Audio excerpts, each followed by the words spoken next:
چەند سەرچاوەیەک ئەوان بۆ تۆڕی هەواڵی جەزیرەی قەتەری ئاشکرا کردووە. سەرکردەکانی چوارچەوەی هەمانگی جگال لە تەوژمی سەدری هێز و لانە شیعەکانی دیکە لە خۆ دەگرێت مەستەفا کازمی سەرۆکوەزیرانیان ئاگادار کردوتەوە لەوەی ئەوان دژی ئەوە دەبەستنەوە عێراق بچێتە نێو هەر هاوپەیمانیەتێک لە دژی ئێران.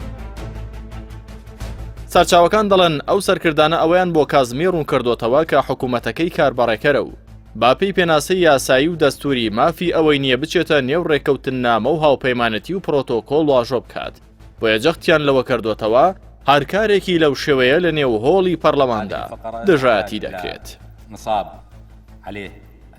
ئاماڵوێستەی چوارچێوەی مانگی لە کاتێکدایە چەند ڕۆژێک لەمەوبەر ئەنجومەن یاساییی نەتەوەی ئەمریکی ڕایگەیاند سەرۆک جۆ بایدن لە سەربانگێشتی شا سەلمان عەبدولعەزیز لە ڕۆژانی 16 و 17 تەمووزدا لە سەعودیا بەشداری لە لووتکێکدا دەکات کە ڕێبەرانی وڵاتانی یاریکاری کەندا و عێراق و میسر و ئەردەنیش بەشداری تێدا دەکەن. لە بەرنامەی لووتکەکەشدایە کە چاوەڕێ دەکرێت سەرۆکوەزیرانی عێراق تیایدا بەشداری بکات دانانی استراتیژی ڕوبەڕووبوونەوەی هەڕەشەکانی ئێرانیشی تێدایە. چەند ڕۆژێک لەمەوبەر وەزیری بەرگری خەواری زانستی بێنی گانتس داوای پێکەنانی هاوپەیمانەتێکی ناوچەی کرد لە دژی کۆماری ئیسلامی ئێران کە وڵاتە یەکگرتوەکانی ئەمریکا سەرکرداتی بکات وڵاتانی عەرەبی هاوپەیمانی واشنگتن لە خۆی بگرێت.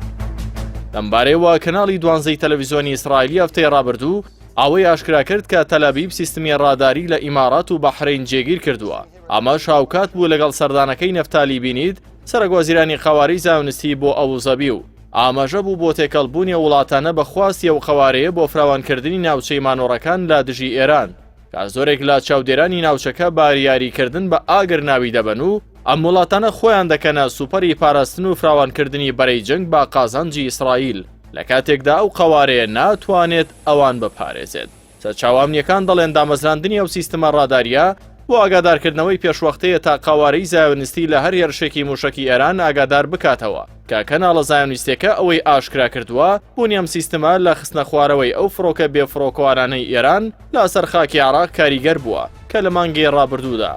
ئیسرائیلیان کردبوو ئامانج.